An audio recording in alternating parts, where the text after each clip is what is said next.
लेकर आई हूं आपके लिए चैप्टर 2 पॉलिनोमियल्स का कंप्लीट इंट्रोडक्शन, जहां पर हम बेसिक से शुरू। तो ये इतनी सारी अलग अलग वैल्यूज कैसे प्रोवाइड, तो बच्चा लोग कैसे हो सभी। आज का टॉपिक है कमाल का, नाम है पॉलिनोमियल्स।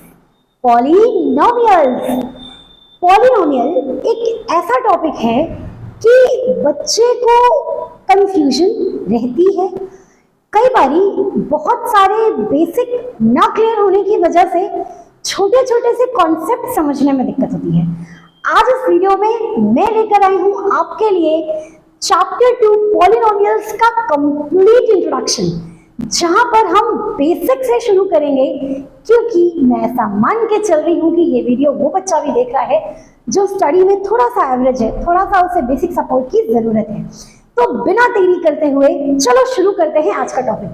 शुरू करने से पहले अपने बारे में बता दूं, मेरा नाम है निधि श्रीवास्तव और पिछले 12-13 सालों से मैं एक ऑफलाइन इंस्टीट्यूट चला रही हूँ एंड ऑनलाइन पर ये मेरी पहली कोशिश है कि मैं आप सभी के सामने अपने एक्सपीरियंस को शेयर करूं। चैप्टर नंबर 1 का complete video question wise channel पर अपलोड हो चुका है, लिंक डिस्क्रिप्शन में गिवन है, प्लेलिस्ट में भी जाकर चेकआउट कर सकते हो। चैनल पर नए हो तो चैनल को सब्सक्राइब कर लेना, वीडियो को लाइक कर लेना। चलो चलते हैं आज के टॉपिक की तरफ। पॉलिनोमियल शुरू करने से पहले सबसे पहले ये जान लो कि पॉलिनोमियल होता क्या है and most of the above किन किन चीजों की जरूरत होती है पॉलिनोमियल इक्वेशंस को जानने के लिए, समझने के लिए। देखो, सबसे पहले सबसे इंपॉर्टेंट जो टॉपिक आता है that is constant. Constant and second one is your variable. Variable, ठीक है। अपने नाम से ही ये बता रहा है ऐसी चीज, ऐसी वैल्यू जो कि क्या होगी, कांस्टेंट होगी। यानी कि 2, 3, 0, 1, 2, -2, चलो 4, whatever, ये सारी की सारी वैल्यूज क्या कभी भी, क्या आप 2 की जगह 3 लिख सकते हो? क्या आप 3 की जगह 1 लिख सकते हो? 0 की जगह कोई और नंबर लिख सकते हो? नहीं ना। आपको देखते ही नंबर्स को समझ में आ जाता है कि ये किस नंबर की ओर इंडिकेट कर रहा है, ये नंबर क्या है, और इसकी वैल्यू डेफिनेटली कभी नहीं चेंज होती, ठीक है। तो इन्हें हम क्या कह देते हैं, कॉन्स्टेंट्स। अच्छा ठीक है, तो वेरिएबल्स क्या होते हैं, जहां पर आपको देखने मिल जाए, क्या देखने मिल जाए, x, y, z, w, यानी कि जिनकी वैल्यू बार बार चेंज हो। किसी इक्वेशन में x इज इक्वल्स टू 4 आया, किसी इक्वेशन में x इज इक्वल्स टू 6 आया, किसी इक्वेशन में x इज इक्वल्स टू 2 आया, किसी इक्वेशन में x इज इक्वल्स टू -2 आया। अरे भाई, ये x ही तो है। अगर ये कांस्टेंट होता तो ये इतनी सारी अलग अलग वैल्यूज कैसे प्रोवाइड कर रहा है? नहीं करना चाहिए। अगर ये कर रहा है, व्हाट इट मीन्स कि it is a variable according to condition. Condition के हिसाब से इसकी वैल्यू चेंज हो जाती है। तो मेरे ख्याल से कांस्टेंट और वेरिएबल टर्म्स समझ में आ गई हो तो लाइक कर दो और पेन कॉपी उठा के मेरे साथ साथ, ये नहीं कि आराम से बेड पे लेटे हो, एक तरफ टीवी चली हुई है, एक तरफ आप वीडियो देख रहे हो कि चलो देखते हैं क्या हो रहा है। नहीं, अगर आपको इस टॉपिक में दिक्कत है या आप ये टॉपिक पढ़ना चाह रहे हो या आपने टॉपिक पढ़ने के लिए वीडियो ओपन किया है, तो यार प्लीज मेरे प्यारे बच्चे कॉपी पेन उठाओ और लिखते चलो, है ना। चलो आगे बढ़ते हैं। नेक्स्ट टॉपिक है व्हाट इज पॉलिनोमियल्स। ठीक है, पॉलिनोमियल्स क्या होते हैं पहले समझो। एक बार मैंने यहां पर लिखा x² + 2x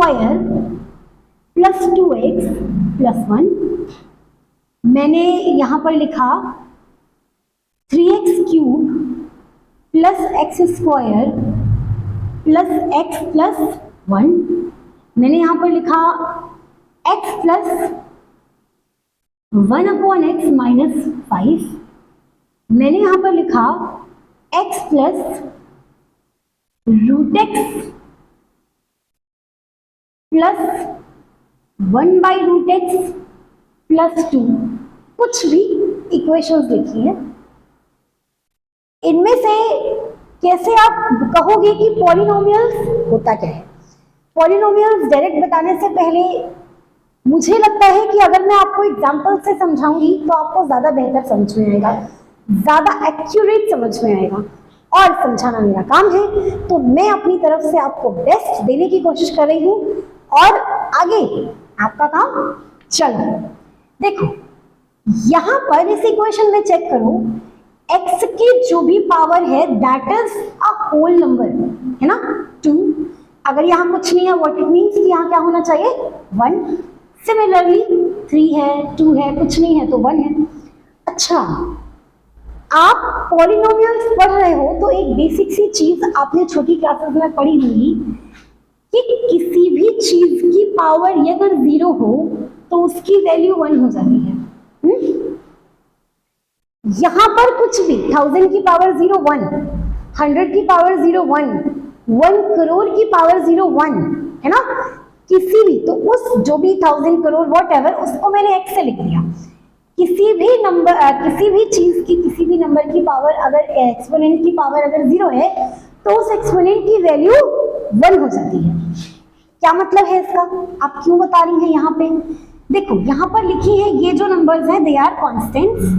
कॉन्स्टेंट्स का मतलब कि अगर मैं आपसे कहूं कि क्या इसके पास वेरिएबल की कोई पावर होगी, तो अगर मैं इसके साथ लिख दूं x raise to power 0, x raise to power 0, तो इसका कोई मतलब नहीं है, यानी कि इस बात से इस इक्वेशन पे कोई फर्क पड़ने वाला नहीं है, यानी कि इसकी वैल्यू फिर भी 1 कंसिडर की जाएगी। आई गेस समझ में आ रहा है? ठीक है, यहां पर देखो इस वाली इक्वेशन में, देखो इस वाली इक्वेशन को मैं यहां पे सॉल्व करती हूँ, ठीक है, थोड़ा सा चेकआउट करो। ये देखो x है, यहां से एलसीएम लोगे तो ये हो जाएगा x² plus 1 minus 5x upon में x। ये x अगर मैं इस इक्वेशन को इज इक्वल टू 0 कर दूं तो ये वाली इक्वेशन इधर जाके 0 होगी और ये कैंसिल आउट हो जाएगी, यानी 0x जा 0 कोई फर्क नहीं पड़ेगा। और अब हमें जो रिक्वायर्ड इक्वेशन मिली, इसके एक्सपोनेंट्स यानी वेरिएबल्स के ऊपर पावर्स को देखो, एक बार आराम से चेकआउट करो। देखो इस पर भी पावर्स कैसी हैं, पावर्स कैसी हैं, होल नंबर की है, ठीक है। आ जाते हैं इस पर, यहां पर देखिए, यहां पर देखिए, ये तो x है, ठीक है, ये है रूट x, यानी x minus x raise to power 1/2 and 1 upon something, यानी x raise to power minus 1/2 plus 2। यहां पर अगर मैं बात करूं तो यहां पर इसकी वैल्यू तो होल नंबर में है, बट ये these are not an whole numbers, तो हम इसे सिर्फ और सिर्फ इसे कहेंगे कि this is not a polynomial equation. क्या कहोगे? This is not a polynomial equation. समझ में आ रहा है? कहने का मतलब, इतनी सारी गाथा बताने का मतलब, गाथा बताने का सिंपल सा मतलब ये है बच्चों कि देखो आपकी स्क्रीन पर है क्या, कि polynomials having powers in whole number. समझ में आया? एक बार फिर से, यानी कि the equation of a polynomials having power और degree in a whole number, यानी जो भी एक्सप्रेशन होगी उस पर जो भी पावर होगी वो आपकी किस में होगी, होल नंबर्स में होगी। आई गेस सबको क्लियर है? चलो आगे बढ़ते। तो पॉलिनोमियल्स तक सबको समझ में आ गया, पॉलिनोमियल्स क्या होते हैं, ठीक? किसी को कोई दिक्कत, कोई समस्या? चलिए नेक्स्ट है कि constant of a polynomials and variables, coefficients of a polynomials, ठीक है। polynomials में आप कैसे पहचानोगे कि कोई चीज कांस्टेंट है या कोई चीज कोफिशिएंट है? मैं यहाँ पर कुछ एक एग्जांपल्स लिख करके आपको एक्सप्लेन करती हूँ। सबसे पहले हम बात कर रहे हैं कोफिशिएंट्स ऑफ अ पॉलिनोमियल्स की, ठीक है। देखो यहाँ पे मैं कुछ एक पॉलिनोमियल्स लिखती हूँ, जैसे मैंने लिखा 3x square plus 2x plus 5, x square plus x raise to power 4 plus 3, 5x cube plus 4x cube, अच्छा क्यूब हो चुका है, स्क्वायर प्लस 2x प्लस 1, ठीक है, x raise to power 4 plus 3/2x plus x square minus 5 कुछ भी।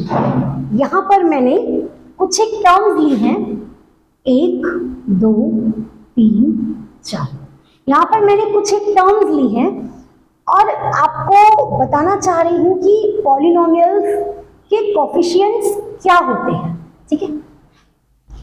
देखिए यहाँ पर आपसे जो क्वेश्चन पुट अप होगा कि what is the coefficient of x square, ठीक। यहाँ पर चारों में आपको ये बताना है कि x स्क्वायर के कोफिशिएंट्स क्या हैं। मैं एक एक करके एक्सप्लेन करती हूँ। सबसे पहले मैं देखो x स्क्वायर, अच्छा पहले मैं ये लिख ही लेती हूँ, ठीक है, चारों के लिए एक्सप्लेन करूंगी, ठीक। क्या है x स्क्वायर का coefficient?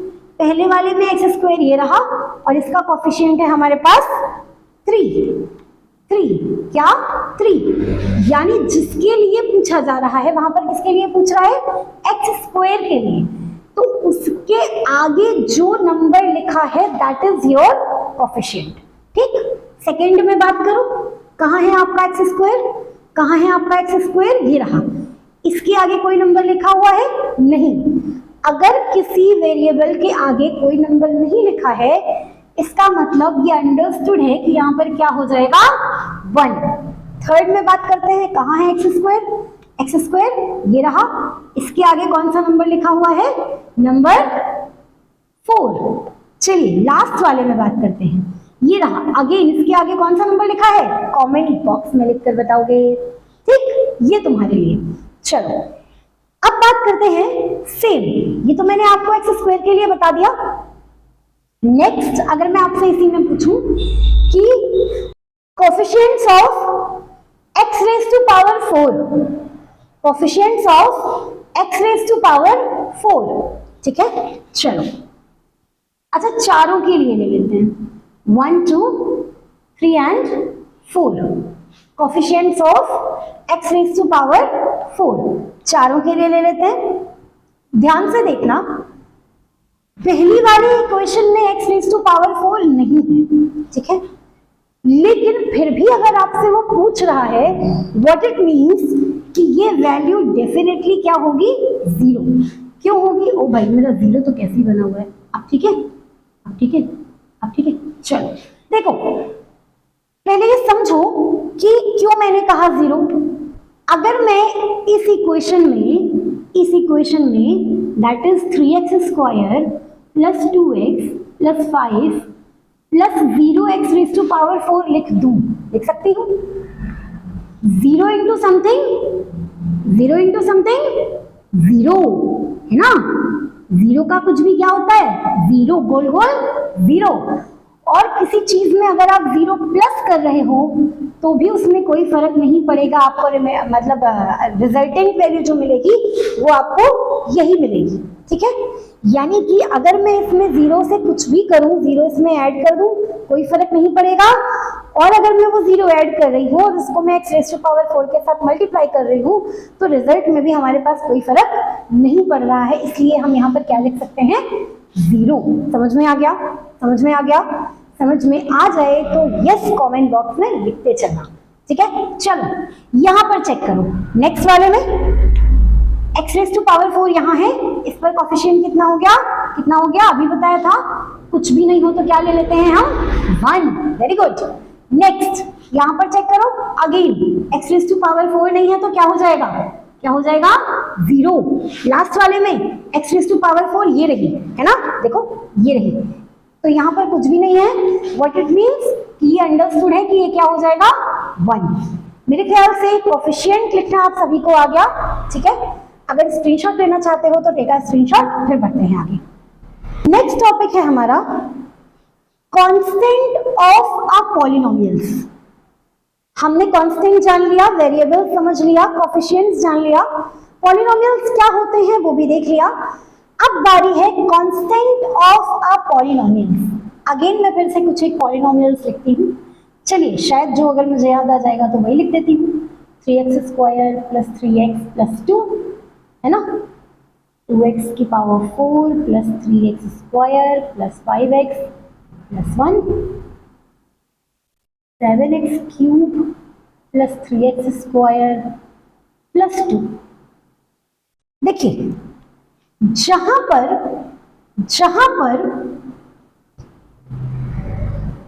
x raise to power कुछ भी नहीं होता या वेरिएबल रेज टू पावर 0 होती है, ठीक है। यहां पर चेकआउट करो, x की पावर, x के मतलब इस नंबर्स के साथ कोई भी आपको x रेज टू पावर नहीं दिख रही है। इन्हीं नंबर्स को हम कहते हैं, क्या कहते हैं, कांस्टेंट ऑफ अ पॉलिनोमियल। इसका क्या मतलब, यहां पर आपकी x की वैल्यू चेंज हो जाएगी जब आप इसे 0 के इक्वेट करोगे। एक मैं छोटा सा एग्जांपल करके दिखाती हूँ। सपोज मैंने लिखा 7x प्लस 7, ठीक है, 7x प्लस 7। यहां पर मैंने क्या कहा कि ये आपका क्या है, कांस्टेंट है। ये वैल्यू आपकी क्या है, कांस्टेंट है, यानी कुछ भी हो जाएगा ये साथ नहीं चेंज होगा। चेंज कौन हो सकता है, ये x। कैसे चेंज होगा, अगर मैंने इस इक्वेशन को, अगर मैंने, देखो मैं आपको इसे 2-3 तरह से करके दिखाती हूँ, एक बार चेक करना। पहली कंडीशन में मैंने क्या किया, 7x plus 7 is equals to 0 put कर दिया। सॉल्व करो, 7x is equals to -7, x is equals to -1, ठीक है। चलो, यहां पर मैंने क्या किया, 7x प्लस 7 मैंने इज इक्वल्स टू 1 पुट कर दिया, ठीक। अब करो, 7x is equals to 1 minus 7, that is 7x is equals to -6, तो x is equals to -6/7। x तो वही था लेकिन वैल्यू मेरी चेंज हो गई। Again 7x plus 7 is equals to 7, then 7x is equals to 7 minus 7 0, या x इज इक्वल्स टू 0, ठीक है। ठीक है, क्या देख पा रहे हो कि अगर मैंने राइट हैंड साइड की वैल्यूज चेंज की तो मेरे पास resulting value of x change हो गई। इसी को तो कहते हैं ना कि वेरिएबल्स, लेकिन क्या नहीं चेंज हुआ, ये 7। That's why this is called constant of a polynomials, ठीक है। टेक अ स्क्रीनशॉट, आगे चलते हैं। अब बात करते हैं टर्म्स इन पॉलिनोमियल्स। बच्चों को टर्म्स और डिग्रीज में कई बार बहुत कंफ्यूजन रहता है कि मैम टर्म्स इन पॉलिनोमियल्स क्या है, डिग्री इन पॉलिनोमियल्स क्या है। कई बार दोनों को ना खिचड़ी बना लेते हैं, ठीक है। लास्ट तक देखना, आराम से एक एक चीज चेकआउट करो, सुनो, समझो, लिखो। आई कैन प्रॉमिस यू कि इसके बाद आपका ये जो टर्म्स और डिग्री वाला कंफ्यूजन है ना, ये रहेगा नहीं। देखो, यहां पर बात हो रही है किसकी, टर्म्स की, ठीक है। आपके क्लास में कितने टर्म्स होते हैं, एग्जाम के नंबर ऑफ टर्म्स कितने होते हैं अगर मैं पूछूं तो आप क्या बताएंगे। तसल्ली से वीडियो पॉज कर लो, मेरी बात समझो और मुझे कमेंट सेक्शन में आंसर करो। मैंने आपसे पूछा कि बेटा जी आपके स्कूल में, क्योंकि लगभग स्कूल का ठीक है एक ही स्ट्रक्चर, एक ही पैटर्न पर एग्जाम्स होते हैं, बट कहीं कहीं पर थोड़ा सा ये चीज ऊपर नीचे होता है, ठीक है। तो मैंने आपसे ये पूछा कि बेटा जी आपके स्कूल में नंबर ऑफ टर्म्स कितने होते हैं एक साल में। कोई कहेगा 4, कोई कहेगा 5, कोई कहेगा 3। अब ये क्या बात हुई भला, periodic test first, half yearly, periodic test 2, finals. किसी किसी स्कूल में ये जो 2 पीरियोडिक टेस्ट है ना 3 पीरियोडिक टेस्ट में डिवाइड कर दिया जाता है। Periodic test first, second, half yearly, periodic test third and final examination. किसी किसी स्कूल में एक ही पीरियोडिक टेस्ट लेते हैं, या जिसे हम थर्ड मंथली एग्जामिनेशन भी कहते हैं, यानी कि quarter final, half yearly and final examinations. ठीक है, तो जब मैंने आपसे पूछा कि आपके स्कूल में नंबर ऑफ टर्म्स कितनी होती है, कितने टर्म्स होते हैं, तो आपने मुझे आपके स्कूल के अकॉर्डिंग बता दिया। वो क्या गिना आपने, कितने नंबर ऑफ एग्जाम्स आप दे रहे हो। सिमिलरली यहाँ पर पॉलिनोमियल्स इक्वेशंस में मैंने एक कोई इक्वेशन लिखी, सपोज मैंने कोई इक्वेशन लिखी, ठीक है, +5, मान लीजिए मैंने कोई एक इक्वेशन लिखी। मैंने आपसे पूछा कि बेटा इसमें नंबर ऑफ टर्म्स कितनी है। नंबर से मतलब है कि गिनती, तो गिन लो भाई, 1 2 3 4, कितनी टर्म्स हुई, 4। समझ में आया। एक और बार, अगर मैंने मान लीजिए कोई दूसरी इक्वेशन लिखी, 5x² + 2x³, ये आगे पीछे लिख सकते हैं तो टेंशन मत लेना, 3x + 1। अब काउंट करो कितनी टर्म्स हुई, काउंट करो 1 2 3 एंड 4। अच्छा, ये तो इत्तेफाक हो रहा है, दोनों बार 4 4 आ गया। चलो, 7x3 + 2x² + 1 + x⁴, इसको आगे पीछे करके लिख सकते हैं, मगर काउंट करो कितनी टर्म्स हुई, चेक करो, 1 2 3 4। हो बेटे की बार बार यही आ रहा है, कोई बात नहीं, ठीक है, समझ में आया। यानी कि नंबर ऑफ टर्म, वो मैं एक्चुअली रैंडम ऑफ इक्वेशंस लिख दे रही हूँ, आप 5 वाली भी ले सकते हो, 3 वाली भी ले सकते हो, ठीक है। एक और बार, नहीं तो बच्चे कहेंगे मैम बार बार तो 4 ही आ रहा है। x² + 2x + 1, मुझे कमेंट सेक्शन में बताओ कि इसमें नंबर ऑफ टर्म्स कितनी होंगी, ठीक है। This is your homework. I guess समझ में आ गया कि टर्म्स क्या होती है, जिसे आप काउंट करके बताते हो, ठीक, कि कितनी टर्म्स लिखी है प्लस करके माइनस करके, क्या करके, प्लस करके माइनस करके, यानी प्लस या माइनस के साथ किसी भी इक्वेशन में नंबर ऑफ टर्म्स जितनी है उन्हें हम क्या कहते हैं, टर्म्स इन अ पॉलिनोमियल्स। अब बात करते हैं डिग्री ऑफ अ पॉलिनोमियल्स की। तो डिग्री क्या होती है, टर्म्स तो समझ में आ गई, डिग्री क्या होती है। डिग्री वो होती है, डिग्री, अच्छा, फीवर होता है, फीवर, कभी कभी बुखार हो जाता है, तो डॉक्टर क्या चेक करता है, कितना डिग्री सेल्सियस, फ़ारेनहाइट, कितना डिग्री फ़ारेनहाइट आपको फीवर है। वो फ़ारेनहाइट कहता नहीं है और बात है, वो आपसे कहता है कि आपको इतना डिग्री बुखार है, 1 डिग्री, 99 डिग्री, 100 डिग्री, 102 डिग्री, ओ भाई 104 डिग्री बुखार। यानी कि जब हम किसी चीज की मैक्सिमम वैल्यू काउंट करते हैं, ठीक, 99 डिग्री बुखार नॉर्मल है, 100 डिग्री हाँ फीवर है, 101 डिग्री थोड़ा बुखार तेज हो गया, 104 डिग्री ओ भाई बुखार एकदम जबरदस्त, एकदम चल रहा है शरीर, तो दवाई की सख्त जरूरत है, ठीक है। डिग्री ये बता रही है कि आपका मैक्सिमम बॉडी टेम्परेचर कितना है।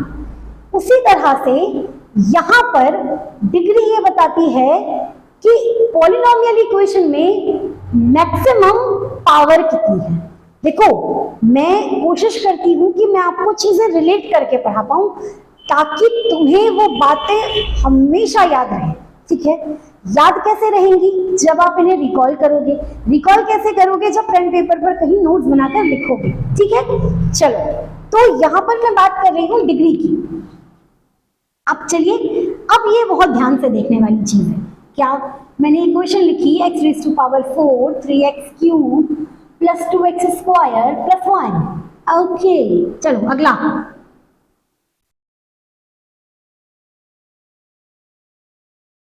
ठीक है।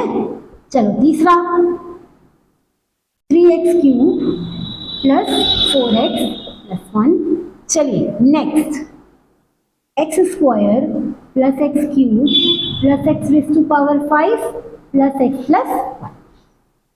यहां पर आपसे पूछ रहा है कि डिग्री, गिवन पॉलिनोमियल इक्वेशन में डिग्री कितनी है, कैसे बताओगे।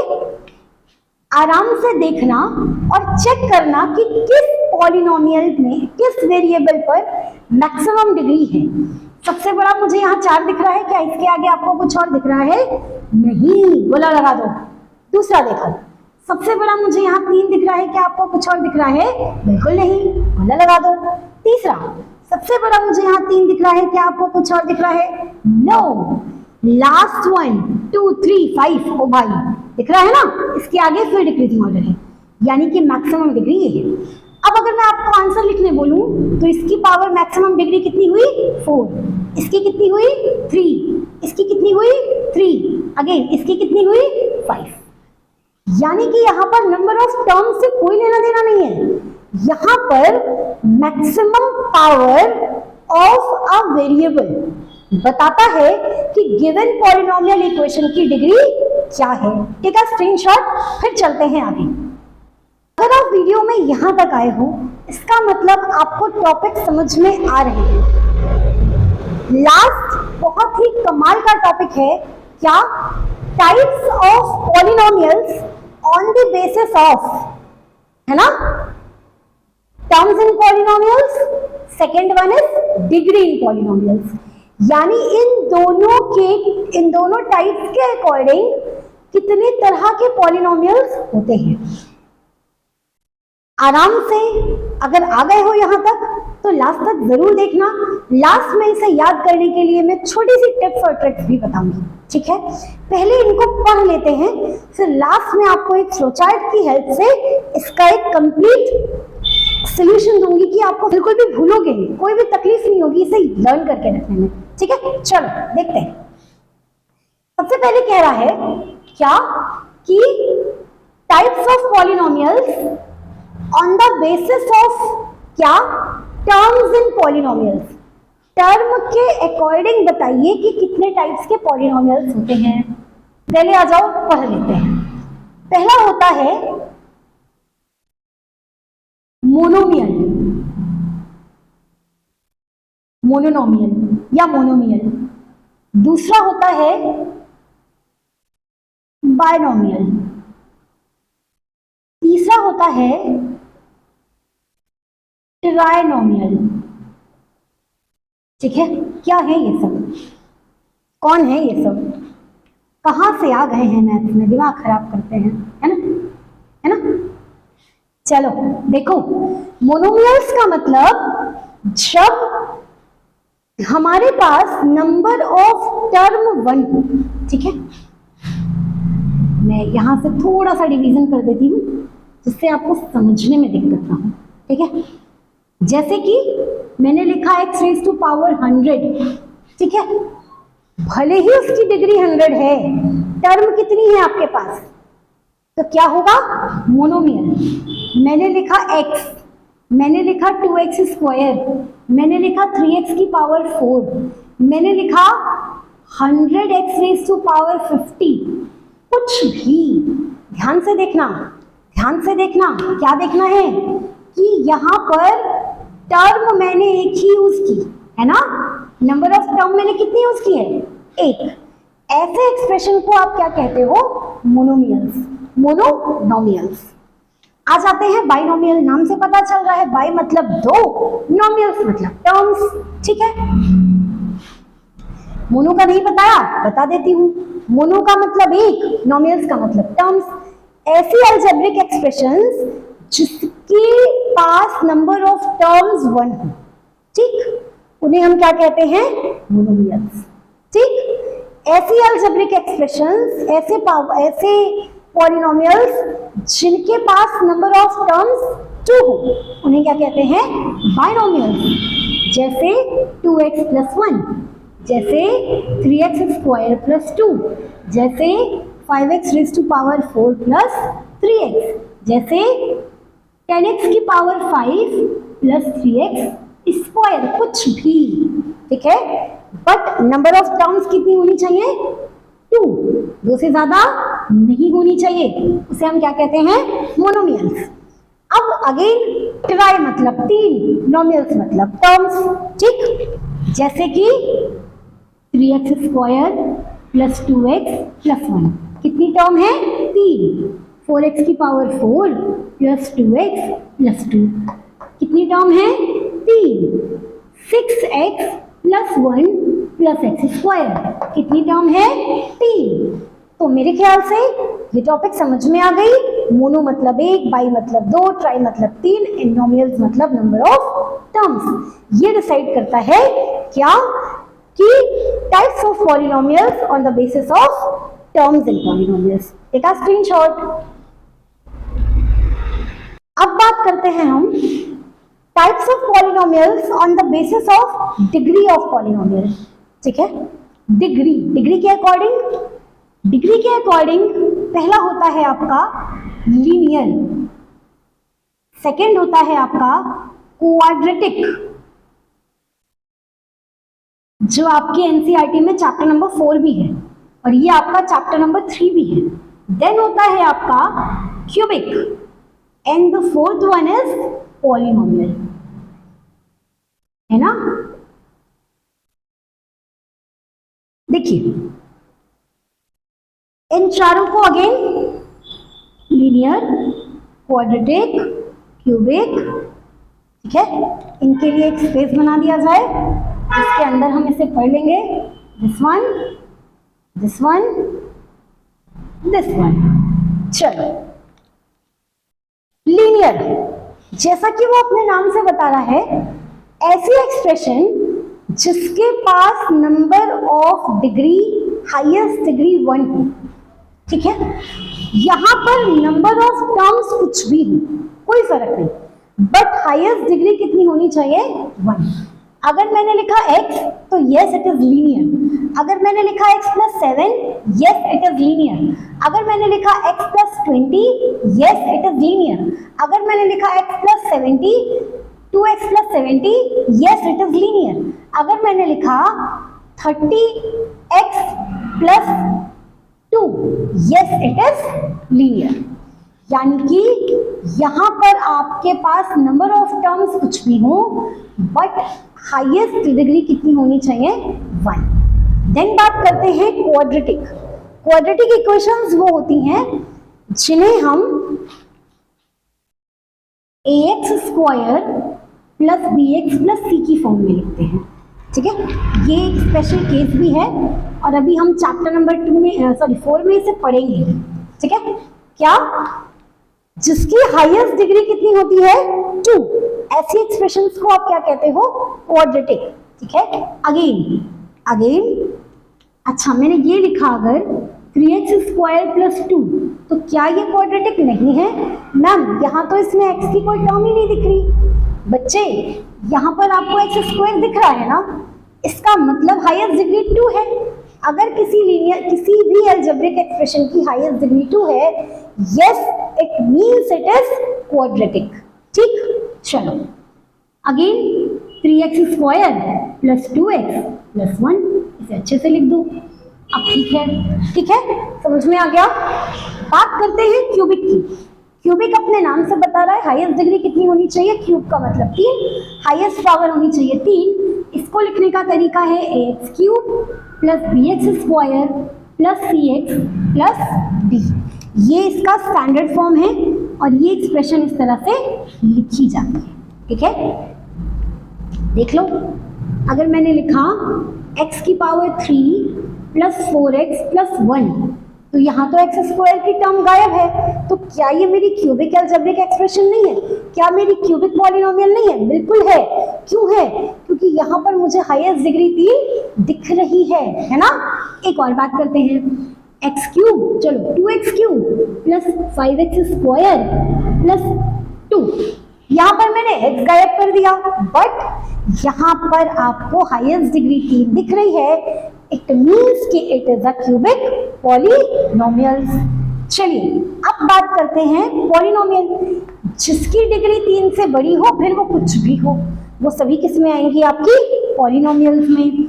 जैसे x raise to power 4 plus 5x square plus 2, x raise to power 5 2x raise to power 5 plus 3x cube plus 7x plus 1, कुछ भी, ये सभी किस में आएगा? आपका पॉलिनोमियल्स में।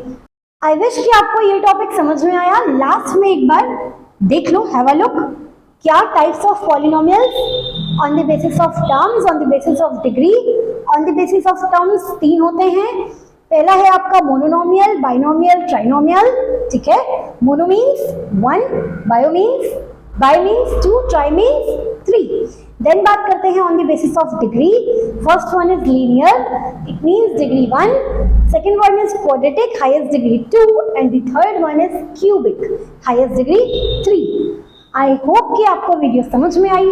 वीडियो समझ में आई हो स्टूडेंट्स तो लाइक कर देना, चैनल को सब्सक्राइब कर लेना, अपने फ्रेंड्स के साथ शेयर करना मत भूलना। इसके आगे भी इसका एक इंट्रोडक्शन पार्ट है जो आपको मैं पार्ट 2 में कराऊंगी। मिलती हूँ नेक्स्ट वीडियो में, तब तक सभी को जय श्री कृष्णा।